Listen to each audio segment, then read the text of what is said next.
Morning Broad Street, own your work-life balance. Today I'm with Rob Burka, and we're going to talk about this week's fundamental. Good morning, Rob. Good morning, Terry. Good morning, Broad Street. Rob, thank you for being here with me today. My question for you is this: what steps can we implement to be more successful in achieving a work-life balance? Thank you, Terry. That's a great question. All of us have incredibly busy schedules, full life, family, friends, professional responsibilities, and as well recreational activities. Many of us are type A workaholics, like me, for example. We want to spend more time with family and friends, but I never seem to find enough time. We'd like to recharge our batteries by taking time for ourselves or spending quality time, whatever that means for you, but it just doesn't seem to happen enough. I'd like to emphasize how important that is, but I'd be a hypocrite because even though I know how important it is, I can't seem to do it. There's always something that needs to get done in my professional life. I'm part of something larger than myself. I'm part of a team, meaning all of you.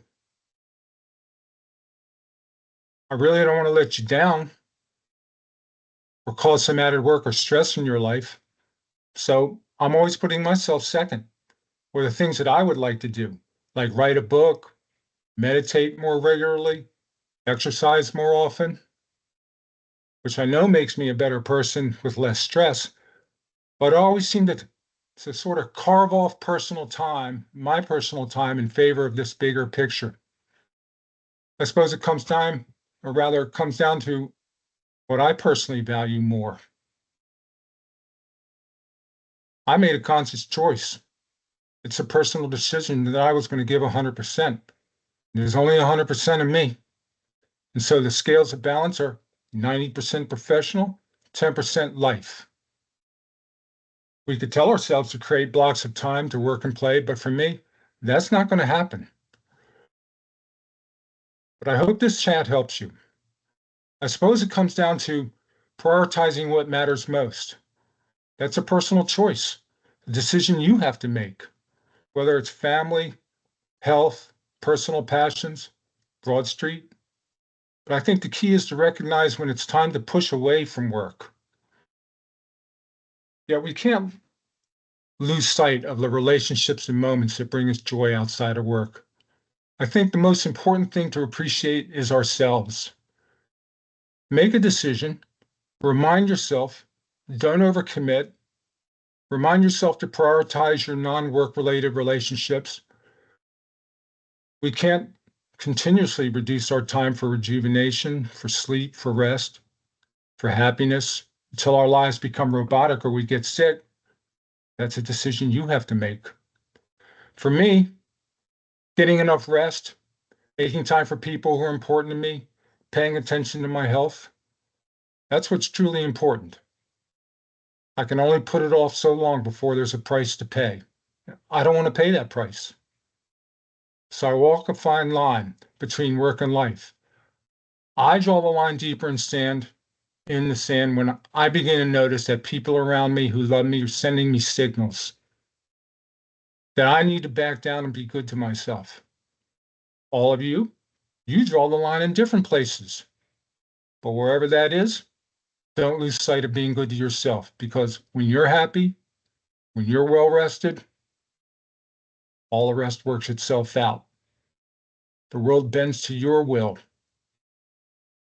If you're overworked, too much stress, everyone important in your life, they're going to let you know. So my takeaway today is to read the room.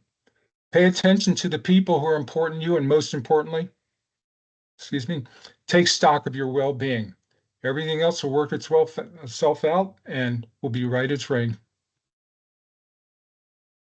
Thanks, Rob. Thanks for sharing some personal insight. So, work-life balance is the ability to manage work demands and still have time for your personal life. So, a few things that we can all do in getting better at this work-life balance is setting clear boundaries between work and personal time, taking breaks throughout the day, and scheduling time to do things that we enjoy, like hobbies. You mentioned that currently you think your work-life balance is 90-10. To me, that seems like that is not a healthy work-life balance, but it's different for everyone. So perhaps for you, the goal might be to try and achieve an 80-20 balance or an 85-15 balance. But to me, small steps are the key. What do you think? I think that's a good point, but maybe other people would like to already have a different balance. Maybe they'd like to do it, they draw the line differently. What are your thoughts? Right. So for a work-life balance, for each person, it's individual.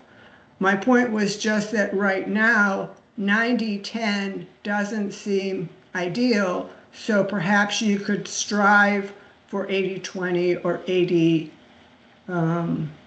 85-15.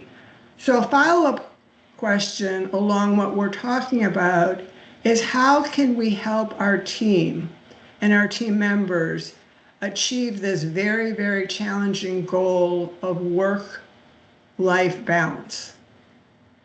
Well, that's another good question, Terry. But I'd like to go back to something you just said. Some people it's 60-40, some people it's 70-30. Wherever my message is wherever you are in that scale, if you feel it's too much, then just work for small increments. The journey of 1,000 miles begins with a single step. Maybe you just take a little bit more time, but it's a gradual process and you find where it feels good to you. But whatever you decide, it's got to feel good. It can't be always that you're paying a high price.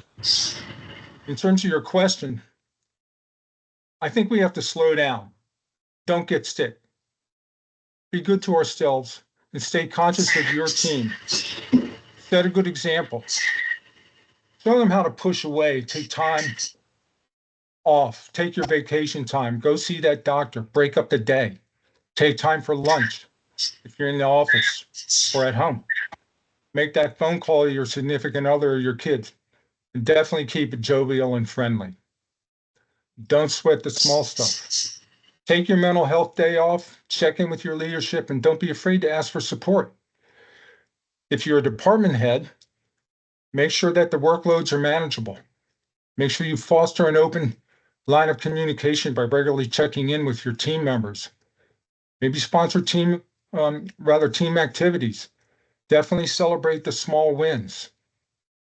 That's what CultureWise is about, the kudos. So set that tone for the organization.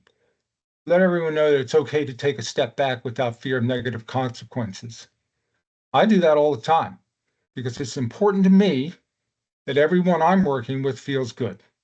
And they know I'm paying attention to how they feel. I take time to reward the people that I work with by letting them know how important they are with me, not only professionally, but personally, because after all said and done, we're all in this together. It's just us. Thank you, Terry. Thanks again, Rob. You provided us all some great tips on how to achieve a work-life balance. So in summary, a few examples of work-life balance could be remote work opportunities, mental health days, wellness programs like meditation and yoga, volunteer days, healthy snacks to support um, our health, and team building activities focused on relaxation and team bonding. So I want to Great idea. leave everyone with a quote that speaks to this week's work-life balance fundamental by Oprah Winfrey. I've learned that you can't have everything and do everything at the same time. So thanks again, Rob. Broad Street, let's all try and get better at a work-life balance. Own your work-life balance and have a great week. Thank you, Terry. Thank you, Broad Street.